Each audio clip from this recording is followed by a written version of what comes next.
Craig, do you have one store with 1 million sales? 1 million in revenue on Etsy? No. So on Etsy, I focus on a lot of small stores because this works best for me. Like, this has been my strategy. This works incredibly well for me.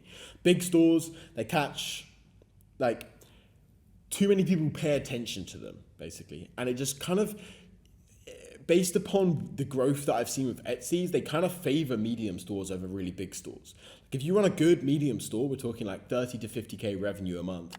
That's the perfect sweet spot where you're not running into any problems because you're too big in terms of customer service, sizing things. It's the perfect kind of fit for employees, perfect fit for taxes. Like, it's wonderful. Like, I've found the happy medium. So for my Etsy stores, I don't have a store that's done over 1 million in revenue to date. I have one that's like pretty close and will hit over.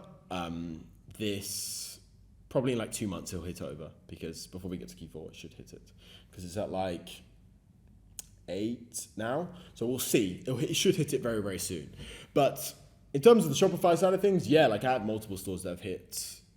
Well, I have one store that's hit 7 figures pounds, and I have one store that's hit 7 figures dollars, so it's just slightly below. Super quick interruption. After you finish watching this video right here, go check out the video that's the top link in the description, where I detail exactly how I made over £200,000 from Etsy dropshipping in just 3 months.